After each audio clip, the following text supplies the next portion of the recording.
Assalamualaikum warahmatullahi wabarakatuh. Selamat pagi. Saya ucapkan kepada anak-anakku semuanya kelas 7. Semoga semuanya dalam keadaan sehat, dalam keadaan baik, tanpa kurang suatu apapun. Selamat datang di Madrasah Sanawiyah Negeri 4 Gunung Kidul. Selamat bergabung dengan madrasah tercinta atau yang kita kenal dengan Madrasah 4G. Tetap semangat ya, meskipun di masa pandemi dan kita belum pernah bertatap muka.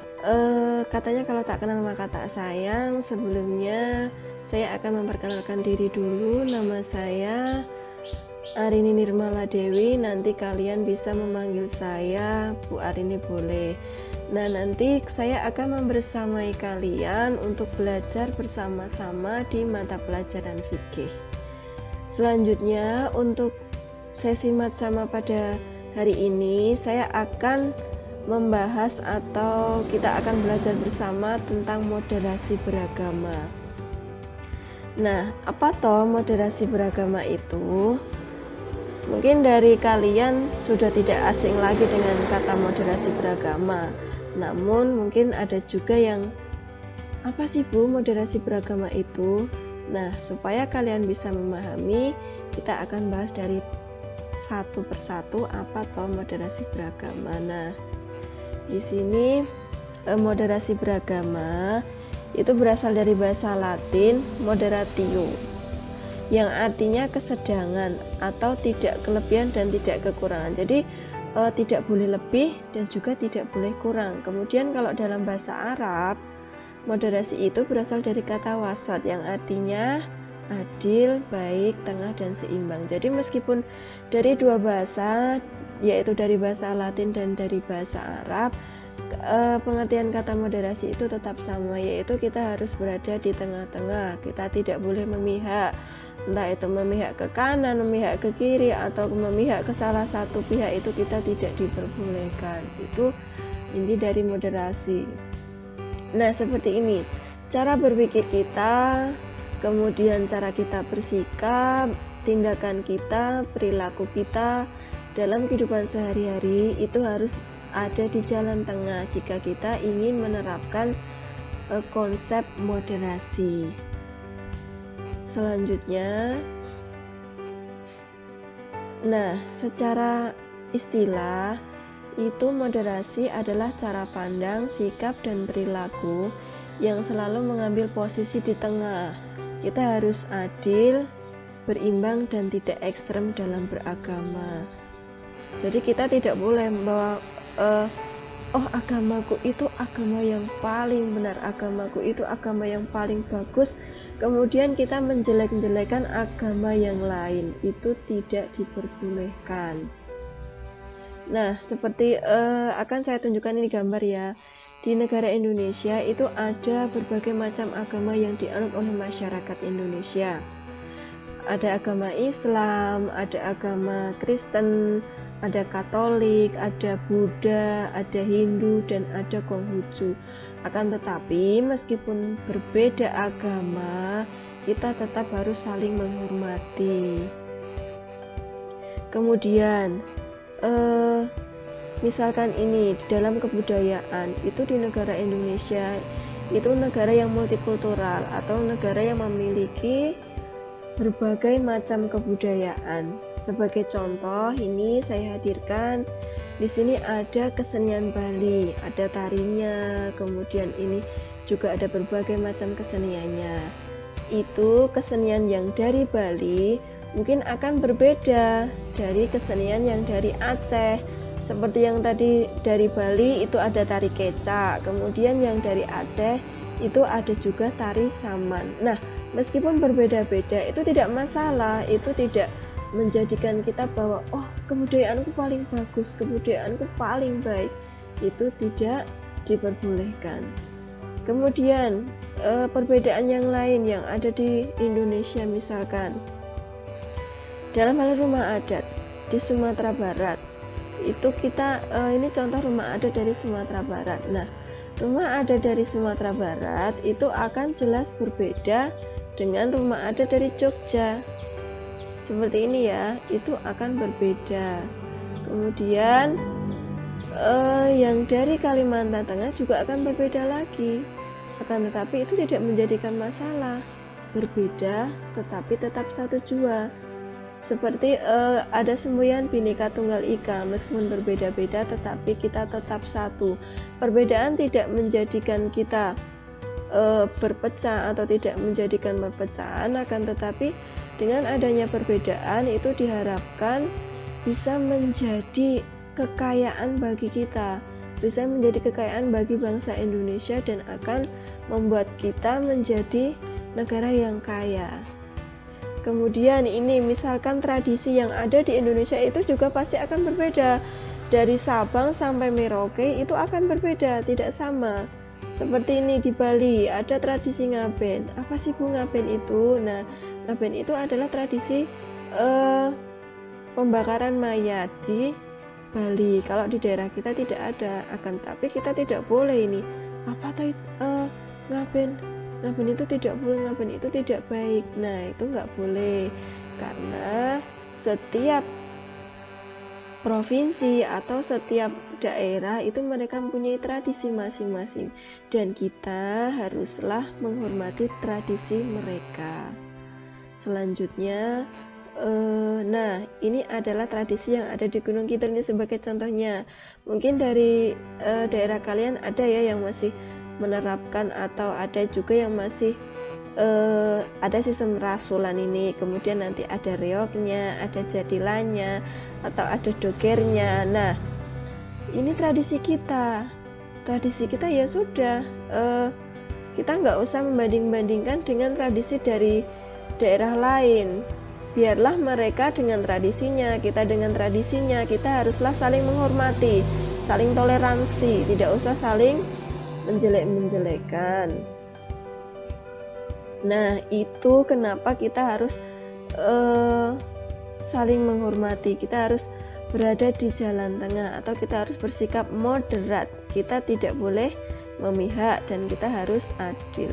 Kemudian ini pentingnya moderasi beragama. Nah, untuk apa toh kita belajar moderasi beragama?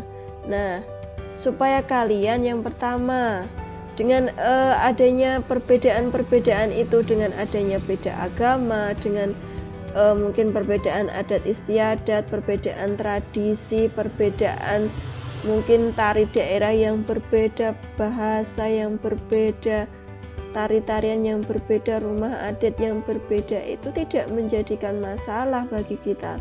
Kita harus tetap menghormati. Nah, pentingnya itu yang pertama, kita haruslah menjunjung tinggi harkat dan martabat manusia sebagai ciptaan Tuhan. Kita ini sama-sama ciptaan Tuhan. Untuk apa kita saling menjelek-jelekan itu misalnya. Kemudian yang kedua, dapat mencegah konflik. Nah, dengan kita menerapkan sikap moderasi beragama atau bersikap moderat atau berada di tengah-tengah, itu dapat mencegah konflik. Kok bisa Bu? Nah, dengan kita menerapkan moderasi beragama, kita tidak saling menjelek-jelekan, itu dapat mencegah konflik. Kita dapat menjadi hidup rukun. Kita tidak akan terjadi suatu perpecahan. Kemudian selanjutnya, dengan adanya moderasi beragama itu sebagai strategi kebudayaan kita dalam merawat bangsa Indonesia. Dengan berbagai macam kebudayaan yang ada di Indonesia seperti yang saya utarakan tadi, itu akan membuat bangsa Indonesia semakin kaya dan itu akan menjadi suatu hal yang menarik. Kenapa? Karena dengan meskipun adanya banyak perbedaan, itu akan membuat kita semakin kaya, akan membuat bangsa Indonesia itu sebagai bangsa yang plural, jadi multikultural. Jadi meskipun banyak kesenian, banyak berbagai macam adat istiadat, itu tetap akan menjadikan kita sebagai suatu bangsa yang satu, bangsa yang utuh, bangsa Indonesia.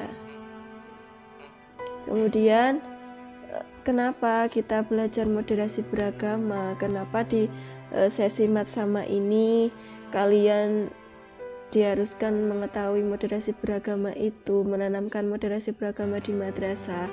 Nah, ini dengan kalian itu tahu pentingnya moderasi beragama, itu kalian bisa saling menghormati antar teman, bisa menghormati bapak ibu guru, bisa menghormati bapak ibu yang ada di tata usaha. Nah, dengan kalian saling bertenggang rasa, dengan kalian saling bertoleransi, dengan kalian saling menghormati, maka nanti di lingkungan madrasah itu akan tercipta hubungan yang harmonis antara guru, peserta didik, masyarakat, dan lingkungan sekitar, sehingga akan tercipta lingkungan yang damai, aman, dan dari berbagai ancaman.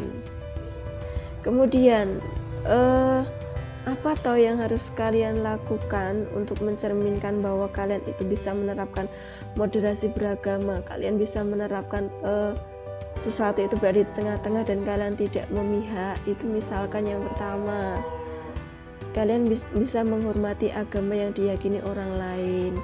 Di masyarakat misalnya, jika ada tetanggamu yang misalkan beragama Kristen, ya sudah, kalian harus tetap menghormati mereka karena itu kepercayaan mereka. Kalian tidak usah menganggap jelek agama yang mereka anut, gitu ya.